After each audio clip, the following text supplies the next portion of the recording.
انہوں نے کہا جی پیچھے سے آرڈر تھے، وہ چڑیا گھر سے آرڈر آتے تھے تو وہ ہمیں حکم کرتے تھے۔ میں کہا تم لوگوں کے گھروں میں 3 بجے گھس کے تم نے جو حرکتیں کی، لوگوں کو اٹھایا، جو مارا، نہ چادر نہ چار دیواری نہ عورتوں کی پرواہ کی، تو میں نے ان سے پوچھا کہ کیا آپ کو کوئی شرم نہیں آئی؟ کوئی آپ کا تو کام ہے قانون کے مطابق چلنا۔ کہتے جی نوکری کا سوال ہے، حکم آتا ہے وہاں سے، ماننا پڑتا ہے جو کہ پیچھے سے حکم آتا ہے ہینڈلرز کا۔ تو ہمارے پر ظلم ہوا۔ 26 کو صبح کو میں نے وہاں دھرنا دینا تھا اسلام آباد میں، میں نے دھرنا ختم کیا اسی وقت، کیونکہ مجھے پتا تھا کہ لوگوں کو غصہ تھا اس وقت، جس طرح انہوں نے شیلنگ کی، فیملیز پہ شیلنگ کی، لوگوں کے گھروں میں گھسے، مجھے پتا تھا انتشار کی طرف جانا ہے۔ سب کو پتا ہے کہ میں نے 26 کی صبح کو جیسی میں اسلام آباد ابھی ڈی چوک بھی نہیں پہنچا، میں نے کہا ختم۔ اس کے بعد مجھے گولیاں لگتی ہیں، قتل کرنا، مجھے پتا تھا، پہلے سے پلان بنا ہوا تھا۔ میں کئی دفعہ آپ کو بتا چکا ہوں کون کون اس کے اندر ملوث تھا۔ مجھے سارے جو فنکار، جو اداکار اس کے اندر تھی، مجھے سب کے نام پتا ہے، اوپر سے لے کے نیچے تک۔ جتنے ہم سمجھتے ہیں کہ وہ ایک کا نام جو لیتا ہوں، اس سے بھی اوپر کا بھی مجھے پتا ہے کہ اس نے گو ہیڈ، گرین لائٹ کس نے دی تھی، کون اوپر 2 لوگ تھے جنہوں نے اس کو، اس آدمی کو گرین لائٹ دی تھی، اور پھر ان کے ساتھ وہ جو سویلین ملا ہوا تھا، جو رانا ثناء اللہ اور وہ شہباز شریف۔ مجھے جب گولی لگتی ہے، کیا میں نہیں، ایک قتل اللہ بچاتا ہے مجھے، کیا تب انتشار نہیں ہونا چاہیے تھا؟ تب کیوں نہیں توڑ پھوڑ ہوئی؟ تب کیوں نہیں گراؤ جھلاؤ یہ جو ہوا ہے؟ کچھ نہیں ہوا، کیونکہ یہ میرا فلسفہ نہیں ہے۔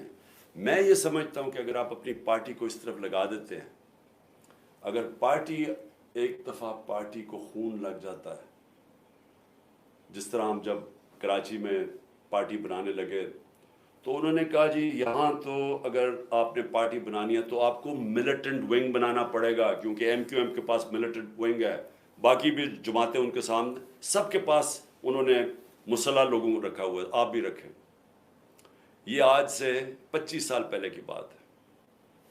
میں نے تب ان کو سمجھایا کہ جس وقت آپ اپنی پارٹی میں مسلح لوگوں کو رکھتے ہیں، اس وقت آپ کی پارٹی کی ساری فطرت ہی بدل جاتی ہے۔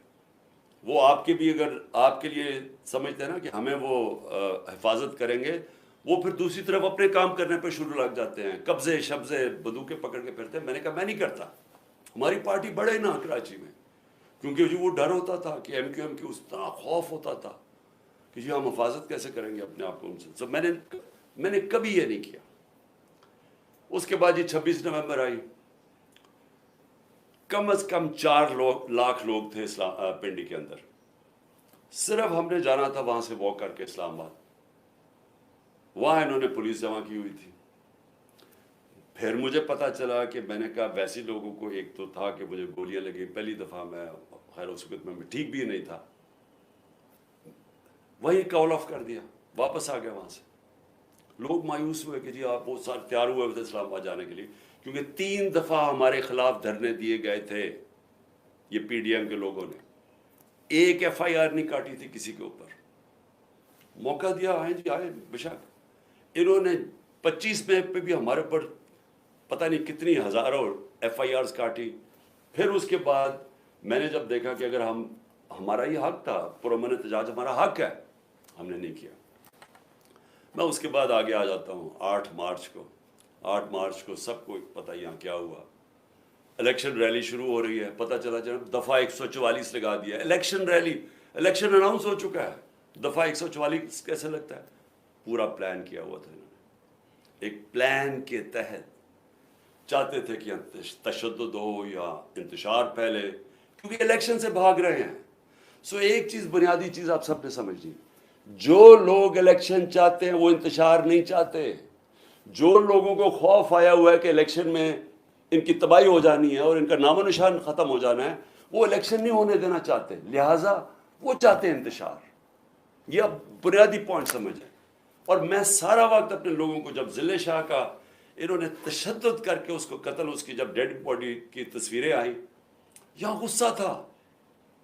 ہم نے اگلے دن پھر ریلی اناؤنس کی، انہوں نے ہمیں اجازت نہیں دی سب نے کہا جی ہم کریں گے ریلی، کینسل کی. اس سے اگلے دن عدالت سے اجازت لے کے پھر ریلی کی، سب قانون کے بیچ میں رہ کے کیا. تو میں اب آتا ہوں جو میرے گھر سے ہوا. پہلے تو یہاں انہوں نے غیر قانونی طور پہ میرے گھر پہ حملہ کر دیا. 24 گھنٹے میرے گھر کے اوپر حملہ کیا انہوں نے. کوئی اس کی تاریخ نہیں ہے پاکستان میں. ہم نے کوئی اس کے بعد آرڈر نہیں کیا کہ جلاؤ، گھراؤ، اٹیک کرو لوگوں کو. 18 تاریخ کو مارچ کو جب میں اسلام آباد جاتا ہوں میجسٹریٹ کے عدالت میں جب وہاں ٹول پلازا اسلام آباد پہنچتا ہوں میرے گھر پہ اٹیک کر دیتے ہیں آرمڈ کار سے، 72 بند گاڑی سے میرا دروازہ توڑتے ہیں. لاہور ہائی کورٹ کے فیصلے کے بغیر، بلکہ لاہور ہائی کورٹ کا فیصلہ ہوتا ہے کہ صرف 2 آدمی آ سکتے ہیں سرچ وارنٹ کے ساتھ. فیصلہ تھا ان کا. 45 لوگ یہاں دروازہ توڑ کے پولیس والے کر کے سب کو گھر لوٹنا، جو چیز ملی چوری کی، تباہ کی، لوگوں کو مارا دھاڑا، ہڈیاں توڑ دی بیچارے لوگوں کو، اٹھا کے لے گئے لوگوں کو. اکیلی بشرا بیگم یہاں تھی. ہم نے پھر بھی آرڈر نہیں کیا. غصہ مجھے بہت تھا. میں یہ آپ کو کہوں کہ مجھے کبھی بھی غصہ آیا ہے کہ خاتون پردہ دار اکیلی گھر میں بیٹھی ہیں اور چاروں طرف آوازیں آ رہی ہیں، اوپر نیچے پولیس کہ وہ مار رہے ہیں، وہ چیخیں ان کی آوازیں آ رہی ہیں، کھڑکی کے باہر لوگوں کو مار رہے ہیں ڈنڈوں سے. اکیلی خاتون، کوئی شرم کوئی غیرت نہیں تھی ان میں. سب سے زیادہ مجھے غصہ تب تھا. مجھے 18 تاریخ کو وہاں قتل کرنے کی کوشش کرتے ہیں اسی دن جوڈیشل کمپلیکس کے اندر. کوئی میں نہیں کہتا کہ جی ہم ملک کے اندر سارے نکل جاؤ باہر اٹیک کرو، کوئی نہیں کہتا.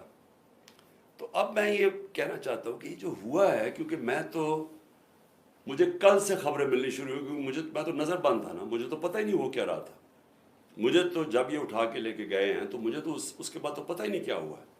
تو کل سے آج تک، اب آج بھی دن کو مجھے دیر بھی ہوئی آپ کے پاس آنے کی، کہ میں فیکٹس لے رہا تھا کہ یہ ہوا کیا ہے، کہ ہمارے یہ تو ہم ہیں ہی نہیں. یعنی میں ہمیشہ اپنے لوگوں کو بتاتا ہوں کہ تحریک انصاف پاکستان کی واحد پارٹی ہے جدھر فیملیز آتی ہیں. آپ اٹھا کے دیکھیں ہمارے جلسوں میں بچے اور عورتیں آتی ہیں، فیملیز آتی ہیں. کبھی کسی پارٹی کے پاس آئیے، سیپریٹ عورتوں کا انکلوجر ہوتا ہے، فیملیز کا بھرا ہوا ہوتا ہے، بلکہ وہ سب سے زیادہ بھرا ہوا ہوتا ہے. تو ہم چاہیں گے انتشار. اگر ایک پارٹی کی کال پہ پہلی دفعہ پاکستان کی تاریخ میں اس تعداد کے اندر خواتین نکلتی ہیں تو آپ انتشار چاہیں گے. تو میں نے تم سب کو کہا ہوا ہے کہ ہمیشہ وہ چیز کرو، انتشار سے بچو. ہم نے کبھی انتشار میں نہیں پڑنا. تو جو پھر میں آہستہ آہستہ مجھے اب چیزیں سامنے آ رہی ہیں، تو میں اس لیے آپ کے سامنے تھوڑی مجھے دیر بھی ہوئی. تو پہلے تو میں ذرا بتانا چاہتا ہوں کہ میں نکلنے سے پہلے، جب میں اسلام آباد نکلنے لگا تھا، مجھے پتا تھا انہوں نے کرنا، حالانکہ میرے پر کوئی کیس نہیں تھا، سب بیلز تھی. لیکن یہ اتنے بدنیت اور گھٹیا لوگ ہیں، اور 145 کیسز تھے، سب میں بیلز تھی. مجھے ایک خبر مل گئی کہ انہوں نے مجھے پکڑنا ہے. میں یہ چاہتا ہوں کہ پہلے دیکھ لیں کہ میں نکلنے سے پہلے کیا کہا تھا اور پھر میرے سے ہوا کیا.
تو اب آپ دیکھیں کہ چلنے سے پہلے میں کہہ رہا ہوں کہ دیکھیں اگر آپ ہمیں وارنٹ دکھائیں، اور لیکن وہ رینجرز کا کیا کام تھا؟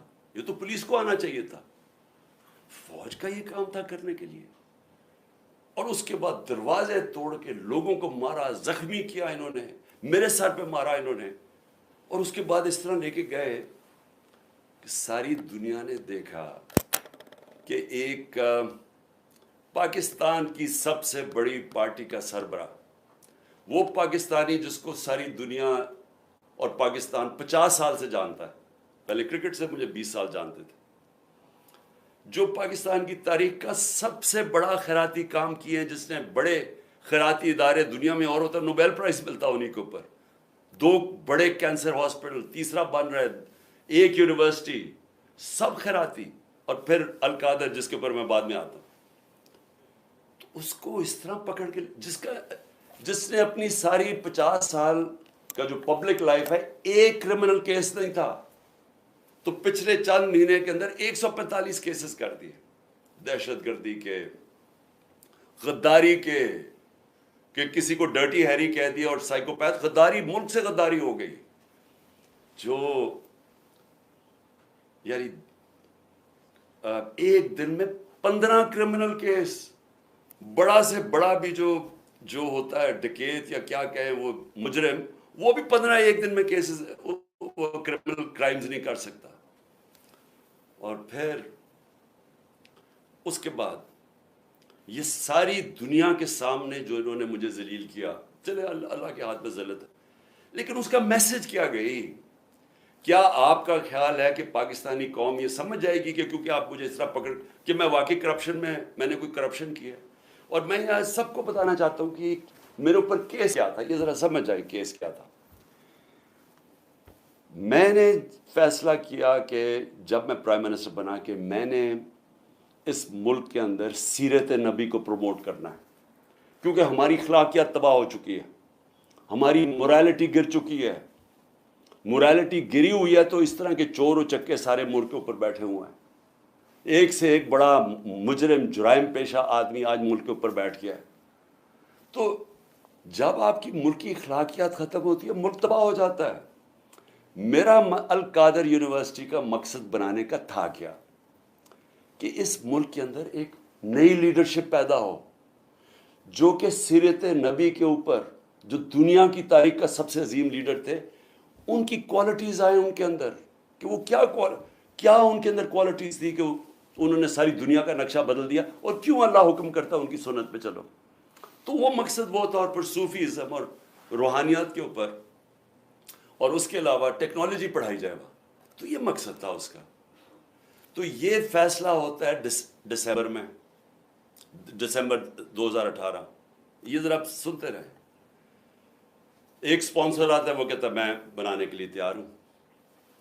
آپ کو پتہ ہے کہ اس وقت میں ایک کینسر ہاسپٹل جس کا خسارہ 9 ارب روپیہ ہے ہر سال کا، 75% کینسر کے مریضوں کو مفت علاج دینے کا، پشاور میں دوسرا کینسر ہاسپٹل، کراچی کے اندر تیسرا کینسر ہاسپٹل جو کہ سب سے بڑا ہے، جو 30 ارب روپے کا بن رہا ہے، نمل یونیورسٹی چل رہی ہے جو کہ 1000 ایکڑ کے اندر ہے، یہ تو کوئی 300 کچھ کنال ہے، وہ 1000 ایکڑ کے اندر ہے، وہاں بھی 90% بچے نوجوان مفت ڈگریز لے رہے ہیں۔ تو یہ کوشش یہ تھی کہ یہاں بھی ہم ایک سینٹر سیٹ اپ کریں تاکہ لیڈرشپ نکلے پاکستان میں جو ایک صادق اور امین ہو۔ تو یہ مقصد تھا اس کا۔ یہ ہوتا ہے فیصلہ نومبر میں۔ 15 مئی کو 2019 کو میں اس کی گراؤنڈ بریکنگ کرتا ہوں جا کے ایز پرائم منسٹر۔ یہ ریکارڈ دیکھ لیں۔ کیس یہ کون سا ہے؟ این سی اے کا جو کیس یہ بات کر رہے ہیں جو کیبنٹ میں آتا ہے، وہ دسمبر میں آتا ہے، 7 مہینے کے بعد۔ یہ بن رہی ہوتی ہے یونیورسٹی، پیسہ ایلوکیٹ ہو جاتا ہے، اس کے 7 مہینے کے بعد وہاں یہ این سی اے کا کیس آتا ہے۔ وہ سمپل کیس ہے، وہ بھی کوئی مشکل نہیں ہے۔ ہمارے پاس یہ چوائس رکھی گئی کہ پتہ نہیں $170 بلین آ رہا ہے پاکستان، لیکن اس کے لیے آپ کو ایک اگریمنٹ ہوئی ہے ملک ریاض اور این سی اے میں، تو لیکن وہ کانفیڈینشیل ہے۔ تو اگر آپ کانفیڈینشیل مانتے ہیں تو وہ پیسہ آ جاتا ہے پاکستان میں، اگر آپ نہیں مانتے تو آپ کو عدالت جا کے وہاں آنا پڑے گا، لیٹیگیشن کرنی پڑے گی۔ ہمیں بتایا گیا کہ $100 ملین ہم ضائع کر چکے ہیں فورن لٹیگیشن میں، تو وہ جب کیس جائے گا وہ کئی سال چلے گا. لہٰذا ہم نے فیصلہ کیا کہ سپریم کورٹ میں وہ 170 ملین آتا ہے، یا وہ گورنمنٹ آف پاکستان ہے تو پاکستان آ رہا ہے نا، اس کے اوپر میرے اوپر کرپشن کیس ہے. یہ کیس کہتے ہیں جناب آپ نے القادر یونیورسٹی سے فائدہ اٹھایا ہے. القادر یونیورسٹی ٹرسٹ ہے، اس کے سارے آڈیٹڈ اکاؤنٹس ہیں، وہ سارے آپ کو پتہ ہے. بتائیں کدھر سے فائدہ اٹھایا؟ وہ کوئی نہیں بتا رہا. یہ نہیں نیب بتا رہی فائدہ. وہ کہتے جی آپ کو کوئی فائدہ ہو، کیونکہ آپ کو القادر بنانا تھا لہٰذا آپ نے اس کو ملک ریاض کو، جب ساری کیبنٹ کا فیصلہ تھا. نہیں، آپ نے اس لیے کیا ہے کیونکہ آپ نے وہ القادر یونیورسٹی بنانی تھی جس میں مجھے کوئی ذاتی فائدہ نہیں ہے، جس طرح نہ مجھے نمل یونیورسٹی سے ہے، نہ مجھے شوکت خانم سے ہے، کیونکہ وہ ٹرسٹ ہے، وہ میری ذاتی ملکیت تو نہیں. اس کے اوپر یہ سارا ڈرامہ ہوا کہ جی عمران خان کے اوپر کرپشن کیس ہوا، اس کے اوپر انہوں نے مجھے پکڑا اور مجھے ایک دہشت گرد کی طرح پکڑ کے لے کے جا رہے تھے. اور دوسرا میری بیوی، اب مجھے جو اس سے زیادہ اپنے سے زیادہ تکلیف ہے کہ میری بیوی کا نام بھی ٹرسٹی میں ہے. کیوں ہے؟ ٹرسٹی کیا ہوتا کہ پہلے کیونکہ قوم کو سمجھنا چاہیے، کیونکہ اتنا زیادہ پروپیگنڈا کیا جا رہا ہے. میں نے کبھی اس طرح کا کنٹرول ٹیلی ویژن نہیں دیکھا جو آج کل ٹوٹل کنٹرول کر کے پیچھے سے ان کو حکم آتا ہے نامعلوم افراد کا، دھمکیاں آتی ہیں، آرڈرز دیے جاتے ہیں کہ عمران خان کو نہیں دکھانا، فلانی چل، اس کے لیے کوئی اچھی چیز نہیں کہنی، اس کے خلاف پروپیگنڈا کرنا. تو اتنا جھوٹ بولا جا رہا ہے. لوگوں کو بتائیں کہ ٹرسٹ ہوتا کیا ہے. ٹرسٹ، جو ٹرسٹیز ہوتے ہیں نہ ان کو کوئی تنخواہ ملتی ہے، ان کو کوئی تنخواہ نہیں ملتی. صرف ٹرسٹی وہ ہوتا ہے جس کو جو دل سے کوئی خیراتی کام کرنا چاہتا ہے. اب بشرا بیگم، بلکہ مجھے سیرت نبی کو جو سمجھا ہوں میں تو بشرا بیگم کی وجہ سے سمجھتا ہوں، کیونکہ ان کی بہت زیادہ اس کے اوپر ان کی نالج ہے، تو ان کو میں نے ٹرسٹی رکھ دیا. اس کے اوپر بھی وارنٹ نکال دیا اریسٹ کا، میرے گھر پہ حملہ کر دیا، پھر سے آ کے یہاں ٹیئر گیسنگ شروع کر دی، ان کو کہا کہ پکڑ کے جیل میں ڈالنا ہے. میں نے ایسی کبھی بے غیرتی اس ملک میں نہیں دیکھی. وہ آدمی یہ نیب کا چیئرمین، یہ جو جنرل ہے، اگر اس نے یہ آرڈر کیا اور کیا اسی نہیں ہوگا، اور اس کے ہینڈلرز نے پیچھے سے اس کو کہا ہوگا، کیونکہ میں آج تو وہ جو پہلا نیب کے چیئرمین آفتاب سلطان جنہوں نے ریزائن کیا، اس نے کہا میں غلط کام نہیں کرتا. میں آج اس کو سلام کرنا چاہتا ہوں کیونکہ میں نیب کے ذرا لوگوں سے ملا تھا. مجھے تو اندازہ نہیں تھا وہ اتنا پرنسپل آدمی، یہ بے ضمیر آدمی، اس کو شرم نہیں آئی کہ وارنٹ نکال رہے ایک ٹرسٹ کے اوپر، ایک ٹرسٹی ہونے پہ. ایک تو یہ جاہل ہوگا کیونکہ اس سے کوئی بہتر کیس ہی ڈھونڈ لیتا، کیونکہ اور کیس کوئی مل نہیں رہا تھا. دوسرے شرم نہیں آئی کہ ایک گھر کی پردہ دار خاتون کے اوپر آپ نے ایک وارنٹ نکال دیا اریسٹ کا، اور یہاں پولیس آ گئی اس کو پکڑنے کے لیے. شرم نہیں آئی؟ گھر میں آپ کی عورتیں نہیں ہیں؟ یا آپ اتنے بے شرم ہیں کہ آپ کی عورتوں سے یہ کچھ کرے گا تو آپ کو کوئی فرق ہی نہیں پڑے گا؟ آپ اتنے بے غیرت ہیں. آپ بھی بے غیرت ہیں، اور جو آپ کو ہینڈلرز جو یہ کروا رہے ہیں وہ بھی بے غیرت ہیں، کیونکہ کوئی غیرت مند آدمی، آنریبل آدمی ایسی حرکت نہیں کر سکتا جو آپ نے کی ہے. بے ضمیر بھی ہیں، بے غیرت بھی ہیں، چھوٹی سی تنخواہ کے اوپر اپنا ضمیر بیچ رہے ہیں آپ کی. یہ اتنی سی اوقات اور قیمت ہے. تو اب میں آگے چلتا ہوں. لو جی، اس کے بعد مجھے نہیں پتا ہوا کیا، مجھے تو انہوں نے بند کر دیا. تو جب میں نکلا سپریم کورٹ میں تو مجھے ججز نے، میں تو سیدھا وہاں سے سپریم کورٹ گیا، انہوں نے مجھے پوچھا کہ جی یہاں تو بڑا انتشار ہوا ہے، توڑ پھوڑ ہوئی ہے. میں نے ان کو کہا کہ یہ ہم نے کبھی ایسی چیزیں نہیں کی. تو پہلے بھی چلے کم از کم گولیاں جب لگی تھی تب تو توڑ پھوڑ ہوتی نا، تب تو سب کو پتا تھا. میں نے تو نام لے لیا تھا کہ کون ذمہ دار ہے. میں نے تو اس ISI کے جنرل کا نام لے لیا تھا. تو تب کیوں نہیں انہوں نے اٹیک کیا؟ تب کیوں انہوں نے لوگوں کو گھروں میں یہ جا کے کیوں نہیں حملہ کیا؟ تو جو اب سے مجھے پاس معلومات آ رہی ہیں، میں یہ چاہتا ہوں کہ یہ ایک چھوٹی سی آپ ذرا ویڈیو دیکھ لیں تاکہ آپ کو اندازہ ہو کہ یہ ہوا کیا ہے. کیونکہ مجھے ابھی تک، میں چاہتا ہوں اس کے اوپر پوری انویسٹیگیشن ہو اور انڈیپینڈنٹ ہو. میں چاہتا ہوں جو بھی سرکاری بلڈنگز جلائی گئی ہیں